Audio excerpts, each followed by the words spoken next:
You know what? You know what I was thinking right before we started recording. I was making myself a little, last gasp cocktail. Like, what do I got? God, I want to know what's in this.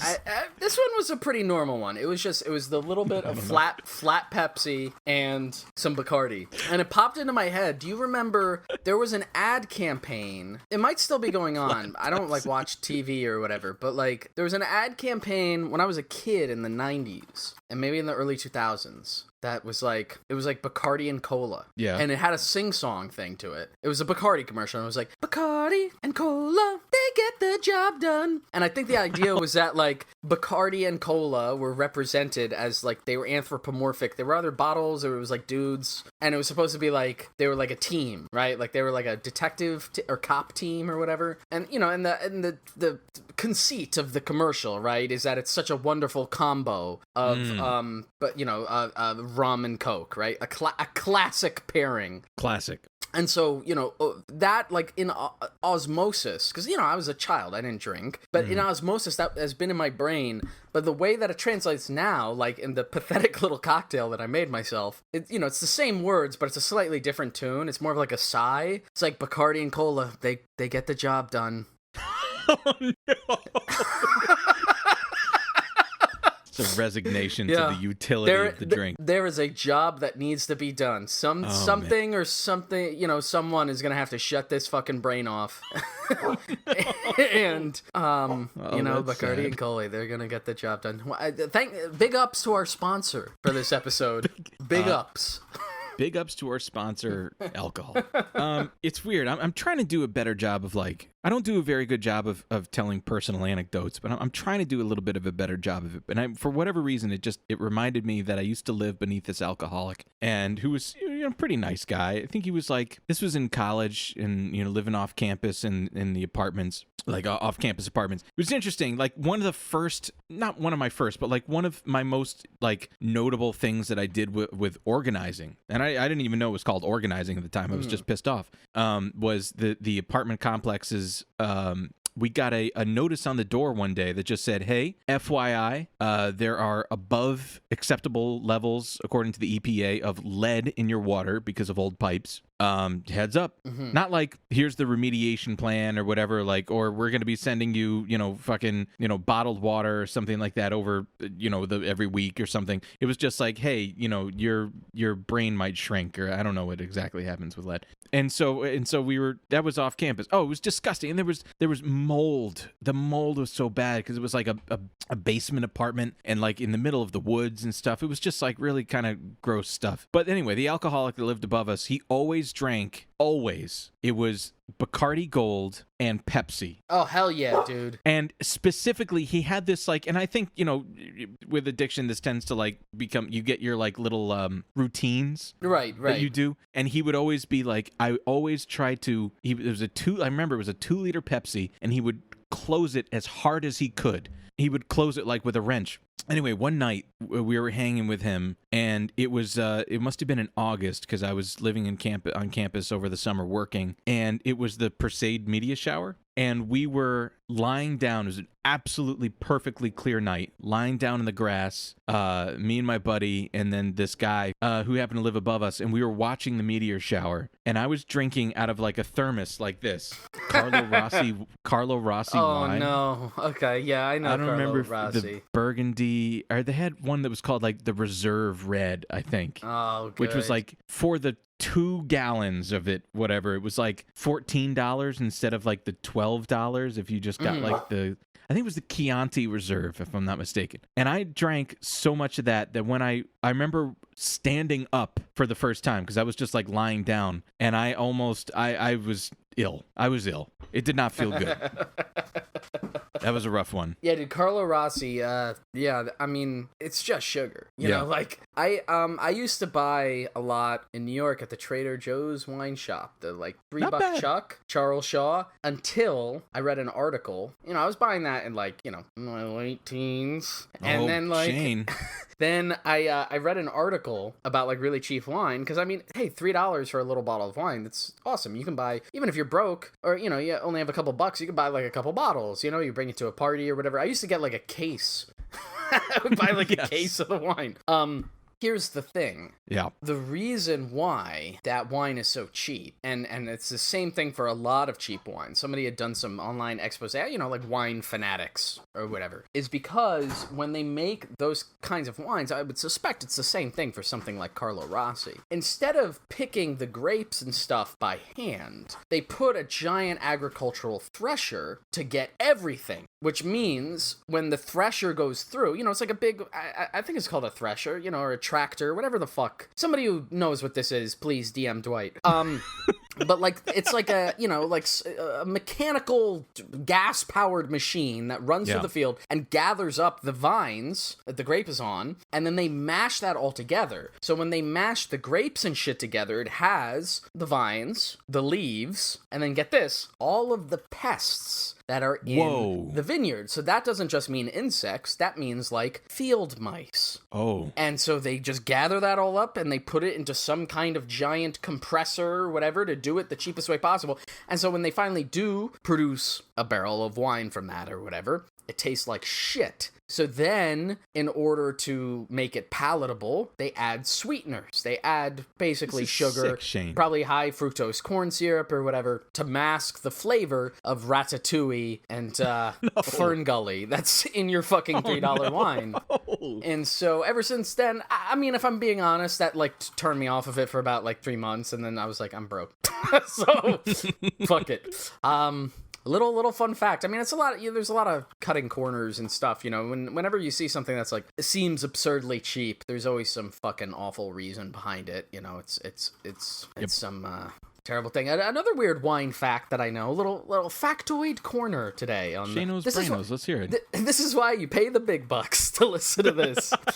Cork is one of the few relatively sustainable resource gathering processes. Really? Because cork grows on a tree. It's a cork tree, and it's basically like bark for the tree. Right. And so then you shave it off the tree, and then the tree grows back. So you don't actually cut down the trees. And the main place that they do this is in Portugal. Really? Yeah. There's cork orchards, I guess you'd call them,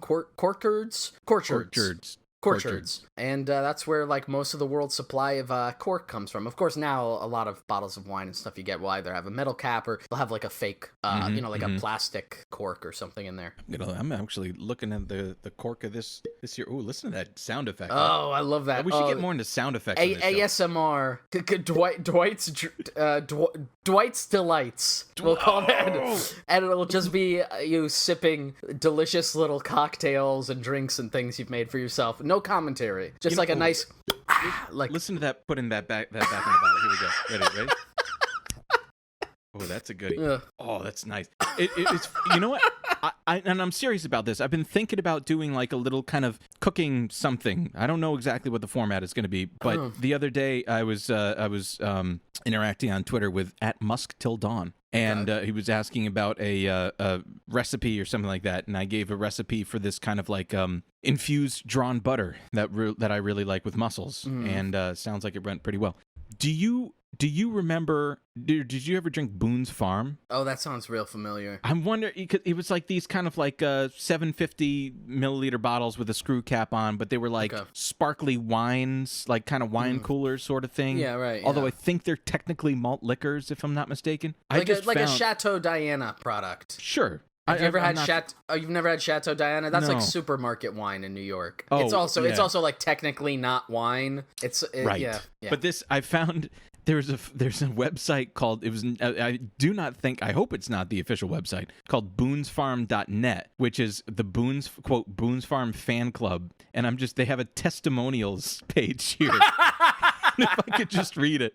Hit says, me. Nothing goes with sitting naked in the dark watching Golden Girls reruns on mute while listening to REM's Everybody Hurts 6 or 8 bottles of Boone's. Michael, Syracuse, New York.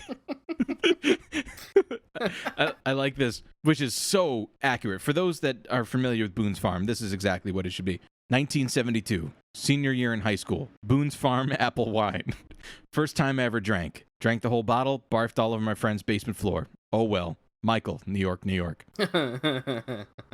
One last one, which is my favorite. Boone's Farm Snow Creek Berry is a real good buzz, pretty mellow, but you might end up talking to the cops. Jason, Indiana.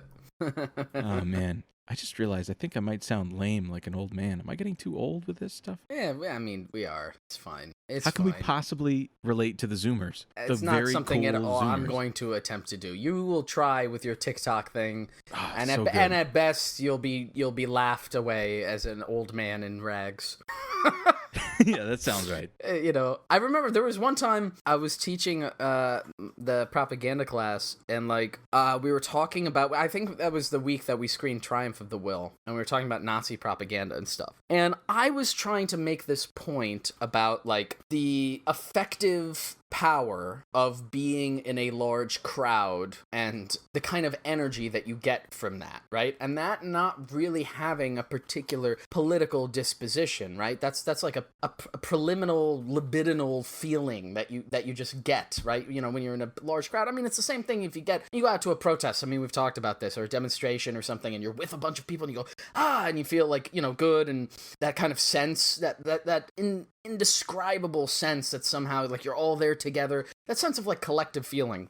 And I was trying to explain how fascism, and specifically Nazism, attempts to harness that and then discipline it in a regimented way. And so when you see images, as you do in Triumph of the Will, of large processions of people marching in unison, carrying the banners and stuff, it's something that, like, you know, perhaps to a modern, sophisticated, cosmopolitan person, you look at that and your immediate response is like, oh, that's so foreign, that's so like, these people are brainwashed, this is something that's totally has nothing to do with me, it's totally separate from me. And then that creates that kind of sense of that lack of clarity of like, how could people fall for this? Like, why would people, you know, how could people be so stupid as to fall for this? And so I was trying to dig into that idea a little bit and say, like, you know, and find those points of connection with people in the class in terms of looking at, like, this is a propaganda technique that's harnessing a particular kind of energy that you have. And so I was like, you know, were anybody, you know, this is a college level course, so I'm like, was anybody in high school a part of like a marching band or something? And you have like one or two people raise their hand and we said like, yeah. And I said, did you ever get that sense of a collective feeling when you're doing the marching and you're playing the music and you're in unison and you're in step and it feels good, you feel like community and stuff? And they were saying, yeah, but a lot of the class didn't still register it.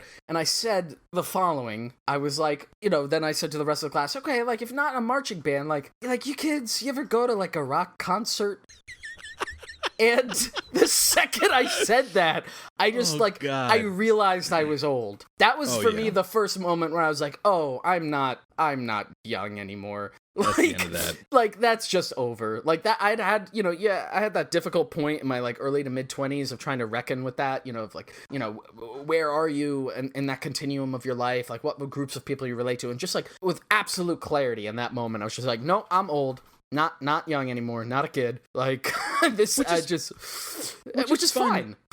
Which is funny because, like, I've noticed, you know, adults don't really age as far as like their emotional intelligence or like their personalities don't really age once you get past like 25 or whatever. Like, you know, 30-year-olds can hang out with 50-year-olds and 60-year-olds. Like, they're still insecure. Right. They're still trying to, you know, fit in. They're still trying to be, you know, interesting or whatever. It's all the same social dynamics. It doesn't really matter until you meet like somebody that's like 80 and is completely self-actualized and they're just like, yeah, none of this matters. Frankly, I could take it or leave sitting in front of you right now. Like, that's actually nice to get a little bit of refreshing thing. But everybody else is just as fucking insecure as anybody. Sure. I watched an interview with Anthony Hopkins, and he was just like, yeah, I'm and this was like an interview he did like 2 or 3 years ago, so relatively recent. You know, easily in the twilight of his career. I think he's in his late 70s, might be 80. And he was just like,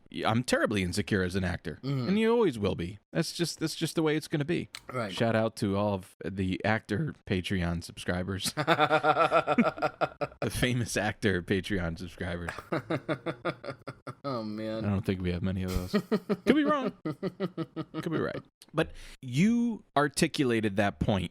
You were the person that I heard that from first, that was able to articulate it. Exactly what you're saying. Like, that innate herding ability that we have as humans Yeah. to get together and just almost like metaphysically realize a common goal. Right, exactly. And the thing is, I think that, and this is what, various ideological groups kind of struggle with, there's always an attempt to claim that as a natural state that is then tied to a specific type of politics. And in my view, at least, it's not. It's just it's a purely kind of innate, instinctual, social feeling that you get, and then the goal of a political movement, say, right, is to harness that energy for a particular project or in a particular direction. And that's why, like, again, with fascism, one of the reasons why it was extremely appealing to a certain group of people at the time that it kind of first emerged and rose to great heights of power, and also has similarly reemerged in a lot of different things, is that, like, it's easy to write it off and just be like, oh, the people who are involved in this are just stupid or brainwashed or whatever. But and of course a lot of them are. It's not to say, like, it's not to, like, justify it or whatever, or to carry water for those people, but it is to say, like, there is a certain appeal, and you have to understand what that is, at least in the context of, like, what I do and what that class was about, right? Like, if you're interested in, like, looking at how media shapes people's minds and worldviews and how it gets them to do certain things, especially if you're hoping, at least as I hope to ameliorate those effects, to prevent the bad actors from being able to harness that thing into really awful power, you have to, like, really reckon with it and look at it and say, like, what do they do? And a lot of it, like, again, in the original kind of fascist movements, it was all cribbed from fucking the labor movement and the Socialist Party and stuff. The whole idea of, like, big national organizations, big youth organizations, sports, getting their kind of political entrails into every facet of social life, right? There's a political club, there's a fascist club for this, there's a fascist club for that, so wherever you go, you're still within the community. A lot of those ideas, and again, even harnessing the general idea of, like, we have to work together towards a common goal, was stolen essentially from the socialists and the labor movements. Even in fact, like, the color scheme. I mean, the reason why, like, the fucking swastika banner is red is because Hitler saw a fucking group of socialists one day with a red flag, and it hit him that it was like a passionate color that had an effective response. Or the idea of uniforms, militarizing, people, organizing in different spaces, right? Like, all of those things came from those places because they're effective tactics, right? And unfortunately, what fascism proved is that they don't inherently carry a progressive element. They're not inherently radical or revolutionary. They can be used to different effects. I mean, a lot of religious organizations have used those things since the fucking dawn of civilization. Organized religious groups. The idea of the community, the choir. You come in together, you chant, you sing the ritual, all of that shit. And you could probably make the argument that a lot of those socialists originally stole that idea from those groups. You know what I mean? Right. It's to say it doesn't have a particular political articulation unless a movement or an organization or somebody gives it that. But on its own, and I do think that, like, stuff like, again, to sound quite old, you go to a rock concert and you sing Not along anymore. with the song. I know now. Now it's all fucking moot. So now if I had to teach that class again, now I'd be like, when you hang out with your pals on Zoom and the TikTok. The one that made me feel really old is, like, there was one day I was talking, the lecture was about, like, Silicon Valley propaganda and, like, sort of techno-utopianism, and we were talking a lot about social media, and my students were like, they're all really into Instagram. I guess that's the cool thing. I don't know. It's not even the cool thing anymore. I mean, TikTok's the cool thing. I guess now it is. But yeah. This was a couple of years ago. I only recently got on Twitter a few years ago, so I was totally detached from all this shit. And they were talking about Instagram, and they were talking about having Finstas and Rinstas. You know what the fuck this is? Oh, right.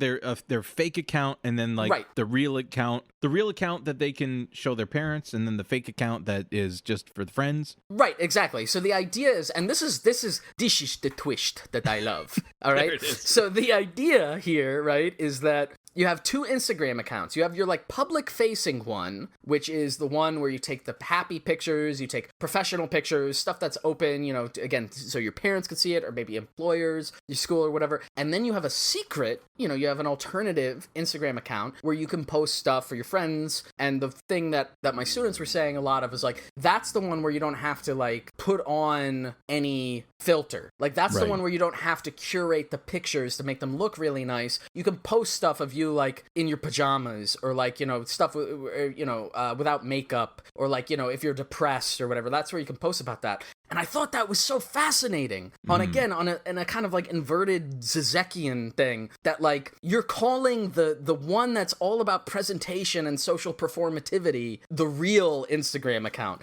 and the one where you're actually exposing and being honest with like who you are and how you're feeling, and you're not putting on a big show, that's the fake one. And I thought, that's fucking this is pure ideology. This is unbelievable. My God. Damn, that's sick. Yeah. If there are new little turns of phrases like that based on whatever is the cool social media thing that's happening, please DM Dwight about them. I'm on TikTok. He could give me the filtered version of it, because I don't know. Well, again, like, and it's a shame that I don't like. I can consume it because I don't participate in it, because I don't like post anything, and that's been the case. Like, literally, I have no social media of my own. Like, it's just the only social media account that I have is Rhinoceros. That's it. That's your Rinsta. That's right. Dwight's Rinstas. Which is weird, because that is actually, like, my real feelings. You know what I'm saying? Like, this is just stuff that I would otherwise... Because it's true. Like, people are generally still... they can't come out as socialists to their employers or people that are close to them. There's still, it's obviously becoming much more normalized, except for, God damn it, I have to call out the New York Times this morning for writing an article about the 5 socialists that have been elected to the state assembly. And they said... In New York? In New York, yeah. And they said might make the New York State Assembly the most liberal. I was like, you fucking, on the most basic, and I was stealing something. I know you've said this before, Shane.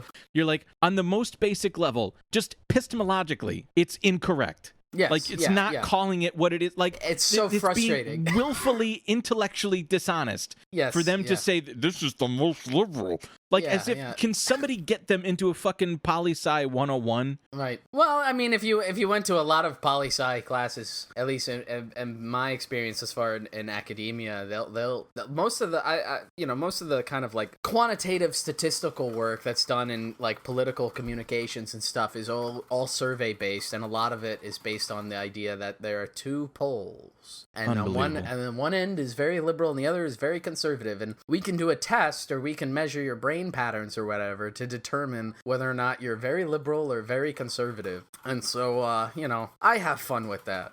But like, even on like a cynical like profit motive, isn't that bad for data? Because if you were truly trying to understand if somebody's political leanings, like, it's not on a left to right spectrum, like it's on an XY axis spectrum. Like, there's why aren't they doing that correctly? You're making the assumption here that, first of all, any of that quantitative work has positive aims for this general social good, and is not just simply an attempt to reaffirm the pre-existing bias that you start off with when you enter the thing. I mean, how naive. Yeah, I think that there's like, it's weird because with there's a lot of quantitative work that in certain fields that makes a lot of sense, things that like you can quantify, and then there's a lot of that stuff in the social sciences. And it's not to say that everything that's done with surveys can't be an interesting indicator of like polling or whatever, like, or general attitudes. Like, you can get a sense of that, but the idea to then rely on that data as if it's like somehow representative of something real that is like 100% conclusively that it's ridiculous. I mean, there were so many of those like political compass chart things. Oh yeah, I had to look at in a variety of different literature I was looking at, and like the one that really got me was like I was reading some article that used some kind of general broad-based survey stuff. It was either about like the Trump election or Brexit or both of them or some fucking shit, right? From a couple years ago, and it had the classic 4-quadrant political political compass, where you have one line is economics and the other is like political authority or whatever, and or it's like authoritarianism, and then like to libertarianism, libertarianism, right? Yeah, the two options. And it was, it was like the classic thing where it was like, Republicans are, they're authoritarian and private enterprise, and then liberals are more less authoritarian, less like more socially liberal and more like economically whatever state-run stuff. And then they found, like, in this article, again, none of what I'm saying is true. It's an article that I read that I disagreed with, to be clear. And in the article, they had some group that was like people who are socially conservative but fiscally liberal, right? The idea being people who have social conservative views, they're whatever heteronormative, they're against various elements of social progress, they're racist or whatever, but they want the government to do more economic programs and provide more welfare or whatever. And you had a lot of people in like the Trump voting category who were there, right? Like people who were basically, socially right-wing, but like wanted the government to take care of more things. And in the article, it was like, we call this new group of people populists. Wow. And I was just like, you know what? Just call anything populist. Who gives a shit? I call, you know what? I'm eating a sandwich today. It's populist. What does it fucking matter? I mean, there's a whole other episode, obviously, I did on that. You can go back in the catalog and take a listen to that one. Oh, yeah. To listen to my fucking angry rant about that. But, like, it's so trite. Like, I don't know. It's just wrong. It's intellectually dishonest. Yeah, it's the same thing where it's like with those kinds of issues. I forget if we were talking about this on a recent show or if maybe it was a conversation I was having with somebody, but it's like this attitude that a certain kind of intellectual disposition, like if you have that disposition, it's like an attitude that you bring to problems where you look at something and then you just assume that it's new and that like there's no pre-existing examples of this. There's no like body of literature that talks about this or no other context that it happens in. It's like, I guarantee you when there's like another fucking financial crash, there'll be a whole bunch of economists who would come out and say like, this has never happened before. Like, how do we approach this? We need a new solution to this because this is unprecedented, right? And it's like, no, it isn't. Like, it happens all the time. Exactly. If you take a view of history that's longer than 10 years, like, maybe it hasn't happened to you in your lifetime. Here's another example of that. Someday you'll die. And that will never have happened to you before, so I guess it's just a fucking mystery. Like, like shit happens, and it has. And I do also think, although that can be a brain bug that's associated with a general intellectual disposition, it's also a very uniquely American thing, where it's like history is only 300 years long. Like, exactly. Empires have never fallen apart before. Like what? And even then, dude, did you fucking check out Joe Biden this week too? Take a moment of silence to pause and understand your brain before I'm about to say these words. Okay. I'm about to get really mad because I've totally tuned out the Biden stuff. Oh, buddy. So, okay. Buckle up. It's a very simple sentence. He said, Donald Trump was the first racist president. Letting that marinate. We had presidents who owned slaves. I know, man. I know. It's quite something. I'm so sorry. That's the thing. This is the thing, right? Like, there's no point in arguing with that. Because, not to say that there's no point in contesting that point, but there's no point in arguing a person who says that. Because their entire framing of, if it's either that person's just, again, being intellectually dishonest, or their entire framing, and if they're intellectually dishonest, it doesn't matter, because they're just gonna fucking lie, so nothing you can say to disprove what they're saying means anything, to them at least. But, like, if they're not lying, and they really believe that, there's no way to convince them otherwise. Listen, Jack, I don't care if you're black, white, yellow, green, purple. Oh my God! No. God fucking damn it! But that's so infuriating. Why would you tell me this? Hey, listen, it's my job. It's my job. That's it. Your job is to say these things to get me to yell, and my job is to say horrible things from the past that make you like weep. That is That is That's the eat the rich promise. Yeah. And then Chris's job is to make us both laugh when he calls someone an asshole on Twitter. It's funny too. Somebody, a friend of the show pointed this out. He said that I can't fathom when people are being irrational, and Chris can't believe that I think that people can be rational. Right. And then that's like the tension of it. Of it. It's so fun. But going back to Joe Biden and the race thing, like the racist thing, exactly. Either he's dumb, which is right, certainly possible, or he is just willfully obfuscating something. Right. And this is also like something. And those don't have to be mutually exclusive as well. Yeah, you can be also stupid and lying. And or, I should say. And or. Yeah. But this is also just something that it's really important for us to understand, which, to the large degree that the white liberals completely fuck up every time, which is that they think that racism is whether or not you're mean to somebody interpersonally. Right. Because, they don't have, as the left does, they don't really have structural critiques of any meaning or that would lead to any meaningful change. They think that racism is about us being kind to each other, and we need to stop being mean. Polite society, yeah, and that's also why those same kind of rich white liberals get up their fucking pantaloons in a twist when, like, now with the ridiculous moral panic about like cancel culture or whatever. It's like, somebody was mean to me, this must be a social illness, where it's just like, maybe you're a fucking idiot who we all hate. It's like that is inconceivable to them. The idea, there's like a few people in the kind of like media class who have like made it their whole shtick that I'm like a hateable asshole. And I mean, I love to hate those people. You personally. Yeah. Yeah. Shane. Which is fine. Old Shano. That's okay too, because at least then you're being intellectually honest. But this whole idea of like, these rich people who write op-eds or whatever,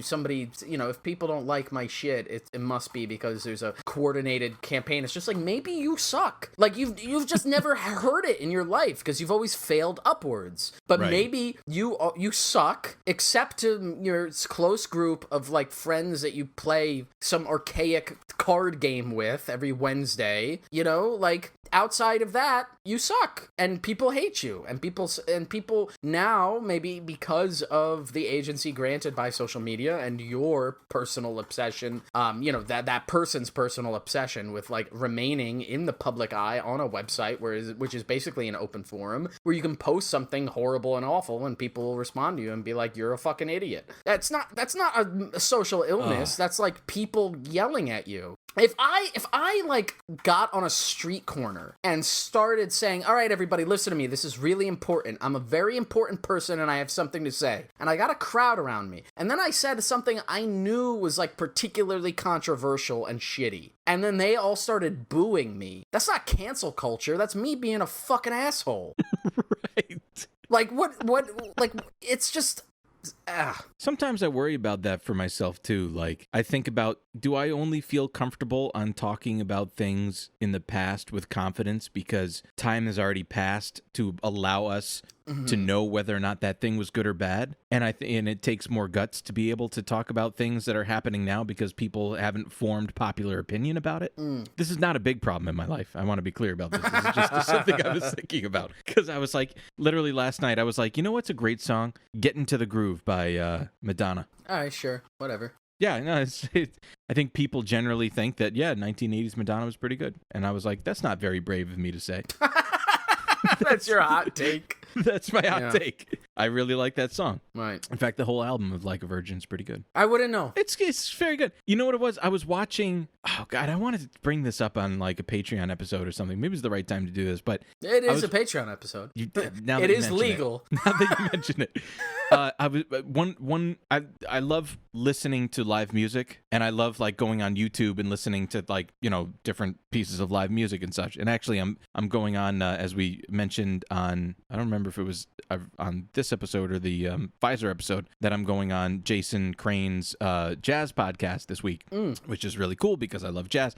And so anyway, I listen to a lot of music. One of the performances that I love listening to is a bunch of the stuff from Live Aid from 1985. Okay. And one of the things that I was listening to yesterday, I was watching Elton John's performance from Live Aid when he starts off, I think, with the song Benny and the Jets, and his eyeballs are wide, and he has been hoovering up the devil's dandruff for quite a long time by the time he was doing that performance. What the fuck was I talking about that led me to this? Madonna? Yeah. Yeah, but yes. there was a reason for this. Fuck. You were talking about controversial opinions. Oh, right.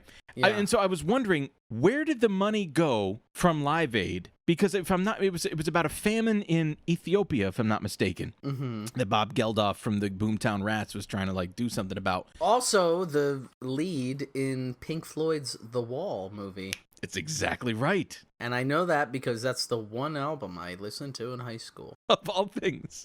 Yeah. Oh, come on. Think for 2 seconds what that album is about, what that movie is about, and then think about me. That's all for you. Yeah. That's all for you. Okay.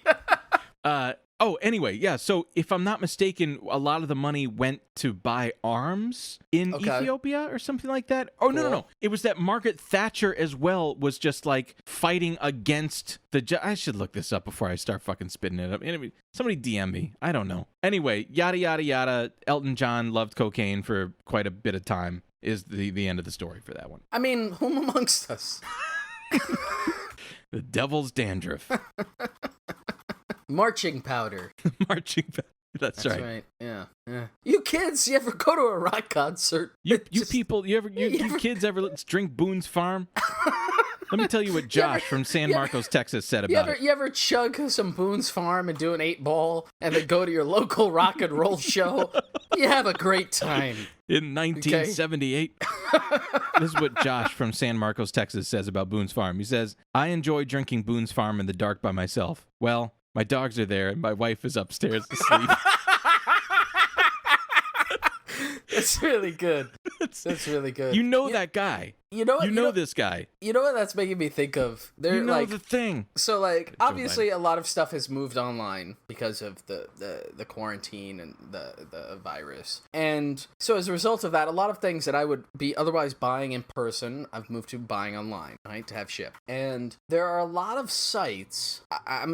This has to have been going on for a long time. I just didn't notice it because I don't shop. But say there was a lot of contempt. I bought 5 shirts in 2013, and that's what I've had since then. And you know that's true. That's right. And they still fit great, and it's fine. But so there's a few things I've needed, and there's a lot of sites that have this I think it's reactive web design stuff now, where it's everything looks like it's a fucking app on your phone. I'm gonna make myself sound really old here, but there's also this constant drive to get your feedback. And the whole reason is because it's based on this model of the wealth of networks idea, where it's the more chatter and the more things we have for people, it's basically a way to create free publicity. Instead of having to do a PR push, we get a social media campaign or whatever, we get people giving testimonials, that kind of thing. And there's a bunch of sites now where if you buy some shit, they'll ask you to, they'll send you all this follow-up shit to review it or to talk about it, to give your opinion on it. And a few of them have started doing a rewards program type thing where it's if you'll get extra rewards points if you provide a review. Right. And you know me, I'm all about deals. I love a good deal. If I can rack up those rewards the art of points, the deal. Mwah.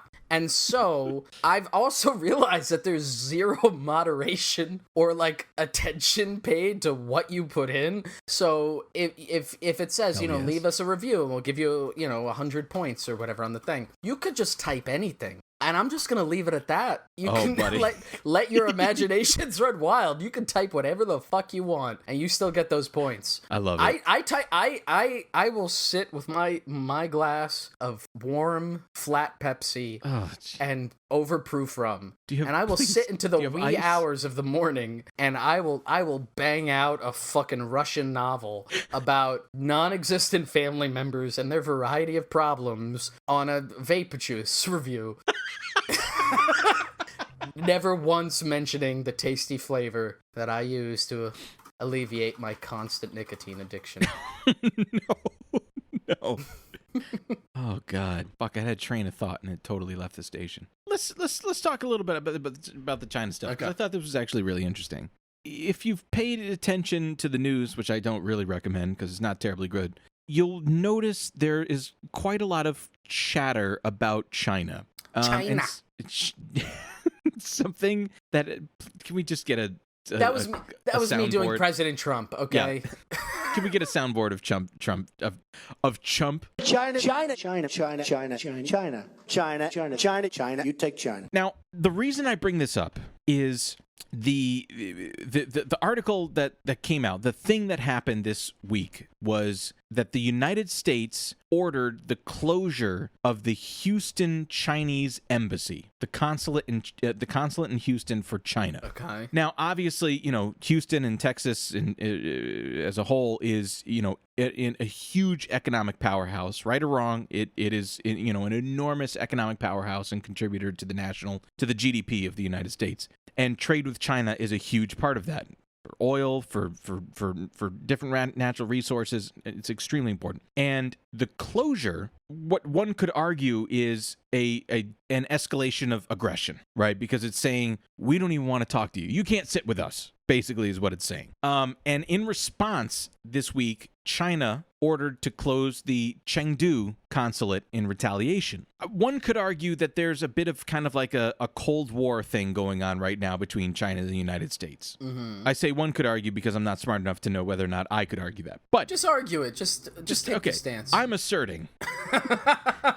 And then also, sorry, another point to this is that the United States there's another article that came out today in CNN, says Chinese fugitive taken into custody as U.S. claims Houston consulate was part of an espionage network. As if the United States isn't involved in espionage on every country at all times in all corners of it, and spying on its own citizens and on its own residents. Yeah, I'm shocked to discover gambling is going on here. Yeah. Oh my God.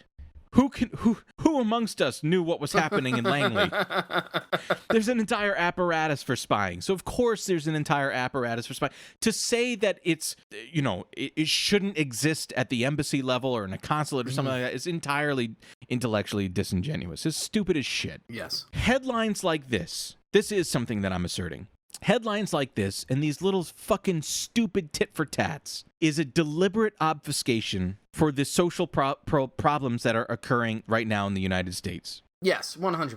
100%, yes. And I'm going to give you a little bit of a body of evidence here. This is an article from Bloomberg that came out today, this morning.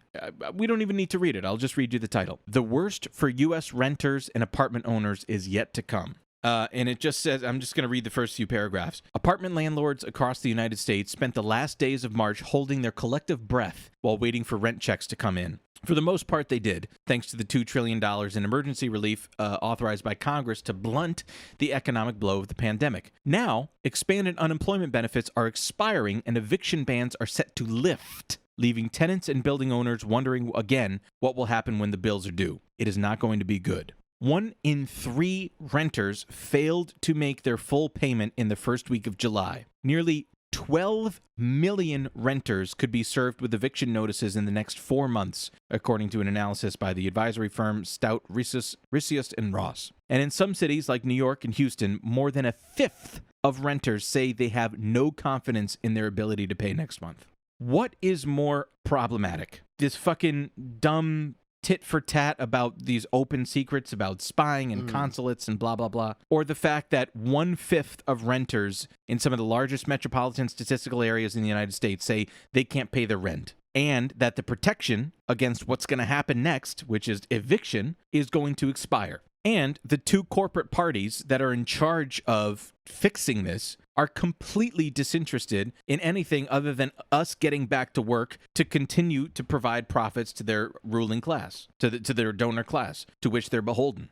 Guys, escalations to war is an effort to get around something. Oh shit, Shane, I wonder if this draws a parallel to what you were talking about with like this kind of like, harness the energy of this kind of herd and movement together thing. Because it's like, how can you get people to unite around something that pulls the wool over their eyes over the actual thing that is directly impacting them? Right. And it's to talk about this fucking stupid manufactured consent Cold War against China. It is dumb. I mean, it is perfectly in line with the direction that the White House is taking now and trying to offset the obvious, like, horror that has come as a result of the pandemic and the total fuck-up that was the response, the U.S. government's response to dealing with it, and to blaming China and to making it, this is the Chinese virus, and the other racial epithets and stuff that have come up for it. And it's, as you're saying, it's an absolutely, this is an age-old tactic that goes back to every kind of major organized civilization where, if you have a internal problem, you deflect it and you project it onto some external enemy, even if it's a fictional enemy, if you make it up entirely, right? It's the same way that, like, wars are started or tensions, or, sabers are rattled, as you so aptly put, to distract people from the fact that they are in unconscionable conditions, and going through just awful social and material reality. And you say, oh, it's the boogeyman over here. I think we were talking about this a little bit, but like one of the things I sometimes think about, like with China, is there was a lot of buzz in the 90s and then like 2000s where like the big buzzword was globalization, and it was used, it is equally an empty word in my view as to something like populism, because it just takes on whatever meaning, whatever the fuck anybody's saying. Like, what the fuck does it mean? Provide a concrete example for it, and anybody who attempts to do it, is immediately refuted by 10 other people who are using it in a totally different way. But anyway, one of the reasons why this was a very popular thing was that was around the time where China was emerging as a very strong economic powerhouse, because it had essentially become the displaced manufacturing belt for the United States in particular, but for, like the industrialized West, capitalist West in general. And there was this sense, of China on the ascent. And one of the things that was said by, like, the world is flat, Friedman types, and also that fucking guy I can't stand. I'm gonna bring this guy up in the next Shano's Brainos. Get him. What's his name? Steven Pinker. Yeah. That guy, the guy who's like, he had that book where it was like, these are unprecedented peaceful times, and and the idea that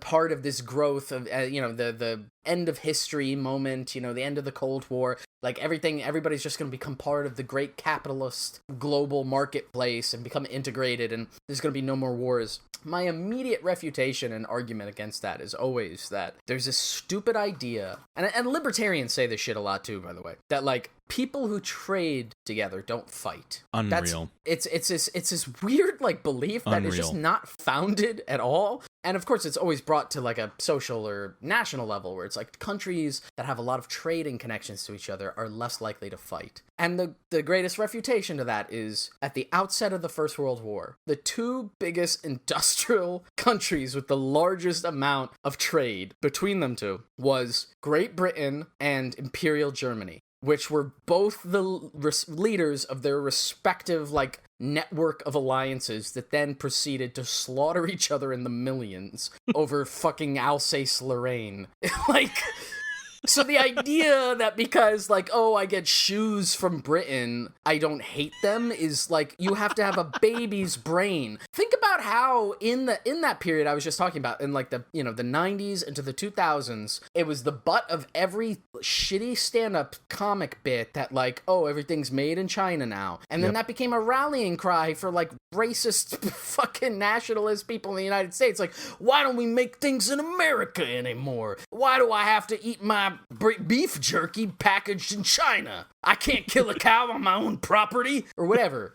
Like, it's just baby brain to think that just because there's economic interdependence, right? I mean, look at like interpersonal violence. Most of it happens between like people in the same family or in the same household. Exactly. Like, the closer you get to each other, the more points of tension are created, the more reasons to fight are created. Like, that's I don't know.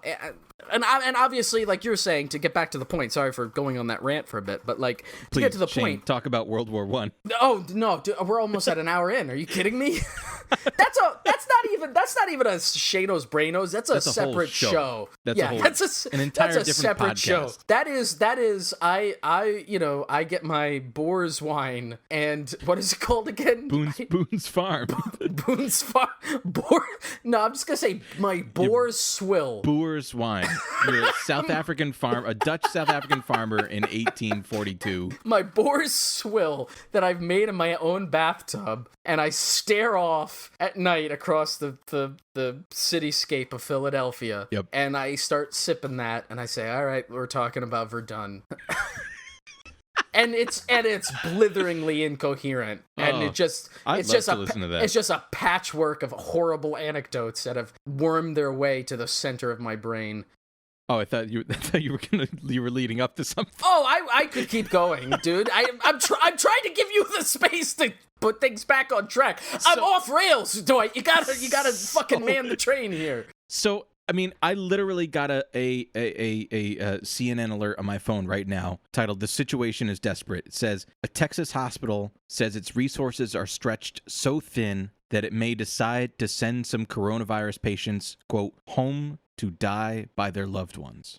You know, I can't tell you how, I mean, you know, obviously that evokes emotion in you as it does with me. The issues with China are fucking nothing compared to the domestic issues that we're dealing with and the complete inaction. Because think about the agency that we would gain if we were to be provided with the solutions that we need right now. A universal basic income, Medicare for all. What if your livelihood and you and the survival of your family was not tied to your at-will employment with an employer? They wouldn't. They couldn't put the toothpaste back in the tube. The governance class, the ruling class, the fucking gerontocracy that Nancy Pelosi is emblematic of, would never be able to keep us down again in the same way. It would be game over for their current business model, which is to keep us under the threat of a reserve army of labor.